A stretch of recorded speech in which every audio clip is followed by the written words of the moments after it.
Well, whatever you said on Saturday at half-time did the trick, didn't it? It's a fine. Sorry, whoever that was. Wow. That's why I knew it was coming. In-house fine.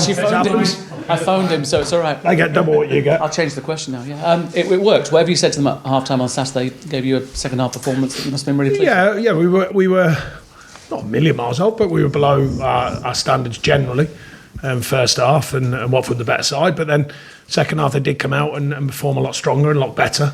And we got our awards in the end. I said then, I didn't necessarily think it was a 3-0 performance, but we'd take it gladly. Very effective from set pieces once again, which is an important part of the game. Not only what we try and do, but the game in general.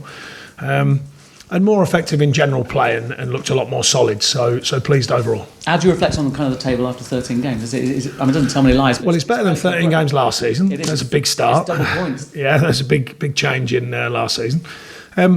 We're not really, first I've always been the end of the season league table. That's the one I've always, really wanted to see or look forward to seeing sometimes, usually. But no, I've never been one for staring at the league table.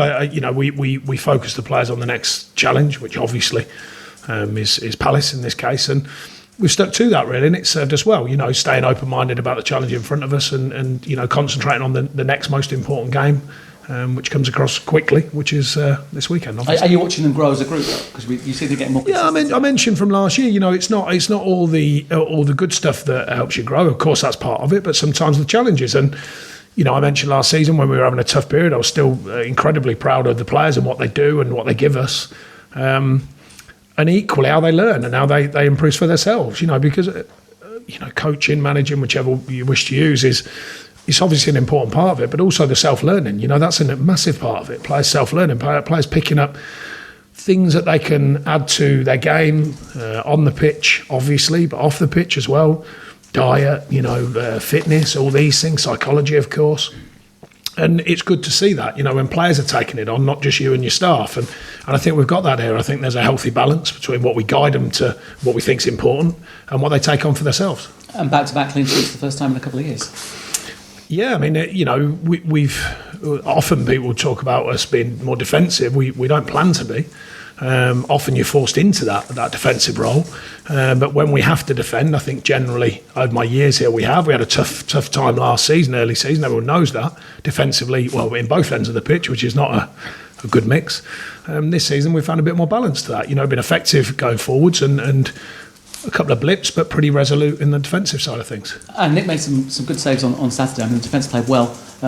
Is he growing as a keeper in the sense that being part of the England setup is helping him mature? I must say, by his standards, I think he made savable saves. Apart from the one at the end from Delafeu, I thought he made a marvellous save. People didn't even see it, I don't think, but he got a little fingertip on the end of it, and that was a great save. But generally, I'm more impressed by his all-round goalkeeping role. I think he's very, very strong taking crosses and willing to take crosses, and he's beginning to do all the basic stuff really, really well. Cleaner hands and footwork, and I think there's a lot more to his game than just making saves, which, don't get me wrong, that's a massive part of it. But I think the other details he's shown that he's continuing to improve. It's funny because people, when they talk about Burnley, and I was saying this to someone else, they talk about your strikers, they talk about your keepers, they talk about your centre-backs. They don't talk about the two men in the middle of the park. I mentioned last week that ever so well. What I'm trying to say in a... They've done ever so well, and they've taken on the responsibility, which people forget, of playing 2v3. Virtually, not everyone, but a lot of teams in the Premier League play with three midfield players, a version of it, the one and the two and the one, whichever way you look at it. And they often, it's a tough task in there, but they take it on, as do the other midfield players here, I must say. Jeff's played in there a lot, and Drinky's getting fit now, so we'll see, but he's played in there obviously previously for Leicester particularly, and when you're often playing 2v3, you've still got the support of your centre forward dropping into the sort of back of their midfield, but often you are 2v3, and that's a tough job. But it's the mentality to take it on, and them two certainly do take it on. I'm saying you're missing Ashley. Is he one of the most underrated midfielders? He's played every game. No, I think there's a number of players. I think from a manager's point of view, it's always different. The outside can rate, underrate, not rate sometimes players, but when you work with them, you see them in a whole different light. And I know the respect that them players, amongst all of our players, but in the group, I know the respect they get here. and they certainly get that from me. And Danny Drinkwater an option then perhaps this weekend? Yeah, well, he's getting fitter. He's had a number of reserve games, which was important because he hasn't played that much football. His sharpness is improving, so he's certainly in the sort of mix of thinking. He was last week as well. He travelled with us. So, yeah, I mean, he'll certainly come into thinking. In terms of Crystal Palace, they come off the back of a run of 3 defeats, but against, I think, Leicester, Chelsea and Liverpool, so no disgrace in that. No, they're a good side. I mean, we know they're effective on the counter. We know, they can absorb when they have to. And organised, of course. Roy's teams always are. And Ray Lewington, I work with at Watford. Proper football men, as they say. And there's no reason to think it's going to be anything other than a tough game. They all are. We're really pleased it's a game that we come back off that big result away to come back home, of course. But we know we've got to perform. And how pleased are you getting key players on contracts that means they're staying when there's some kind of longevity in terms of your planning? Yeah, well, I've said a number of times that it's not always easy for us to work on the outside of our own market, therefore going out and getting players, because there's a lot of financial control here and it's difficult sometimes with a rising market.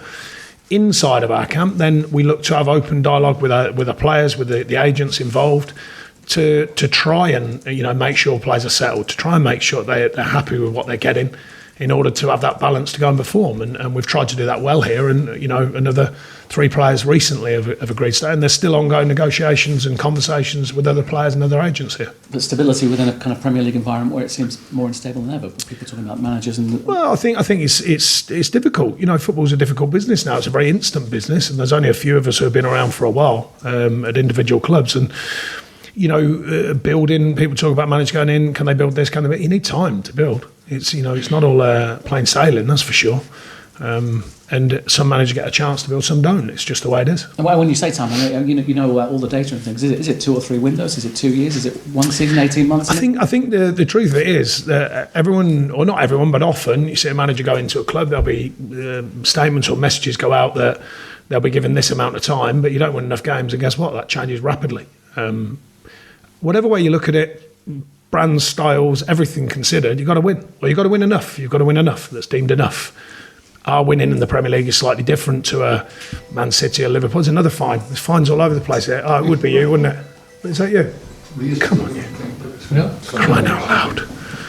See what we're trying to deal with here, James? See what we're trying to deal with? Sorry about that. See that? Instability, you see. If that was the players in a players' meeting, that's a few quid. You know what I mean? At Manchester United and Manchester City because they're scared. Anyway, lost my train of thought. It couldn't have been that. No, it wasn't that good. I'll pass the microphone on. Thank you. Cheers. Afternoon, Sean. You mentioned there about Danny being a sort of in the mix for this weekend. Is he, as far as you're concerned, sort of fit and ready to go in and play 90 minutes if required? Well, I think he's getting to as close as you can get, because we all know there's nothing like the real thing. But you get players to a level, they get themselves to a level, of course, by taking on the work. And I think his sharpness is improving, his training levels have improved, and I think he's feeling better. And a number here, I think, are getting more game ready, have been in and out for one reason or another. And he'll be in the thinking, as I said. I guess the dilemma you're faced with is you can move Danny in and it's one change for Westwood, or you bring in Hendrick inside and you suddenly move in perhaps 2 or 3 positions if you bring a Robbie Brady in, for example. Well, I mean, they're the dilemmas you actually end up wanting. We were in a stage this early into a season last season where we didn't always have that. We were stretched as I've been here as a manager with choices, because we had so many injuries. Now we've got approaching a fully fit squad. Obviously, we've still got Johan, who's a bit more long term, but making good progress.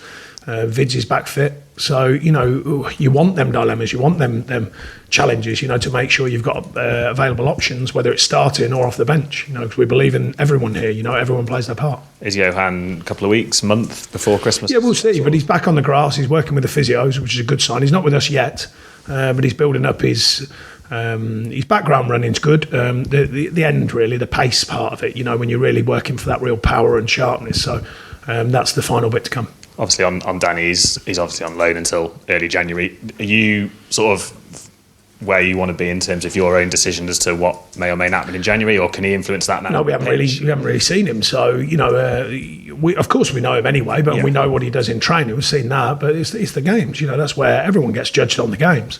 So I think he's just part of that thinking. So no, I think it's too early to worry about that. We want to see him fit first, get on the pitch at some point, and then take it from there. There's an element, I guess, then of him sort of playing to impress you to suggest that he might need another? No, not really. I think there's an element of him getting himself back on track. I've spoken about the bigger picture to him because he's desperate to play, working hard, trying to get back fit, an incident that can happen and then you've got to recover from that. So, but it's the bigger picture. We're not going to push someone who's not quite there. We're not going to force anything upon them. I wouldn't with any player here, whether they're on loan or one of my players, who's under contract here.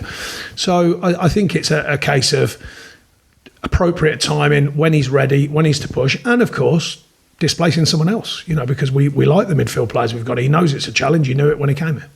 Westy, obviously, tremendous season last year. Double Player of the Award winner, I think. How important is he to the way you like to play, your team likes to play? He's enjoying his football. I think he's taken on the challenge. He's built his confidence from passing forward more and putting the ball at risk more, and I think he's got rewards with that.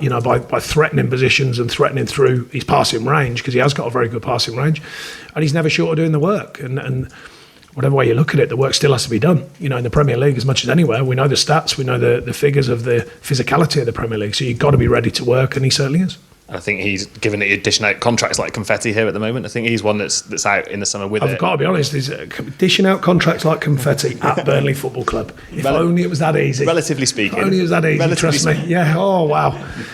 You don't even imagine what it's like. Relatively speaking. Yeah, it's great fun. Marvellous fun trying to get 3 money weeks out of this is club. probably as many contracts has been dished out in that time frame. Yeah, well, it's fair to say that there's a combination of ongoing discussions. It's not a case of, they're all going at the same time, or the discussions are, but sometimes it just comes together at the same time. That's just an anomaly rather than by design. Thank you. How about it? You okay? Cool. Yeah, cameras off.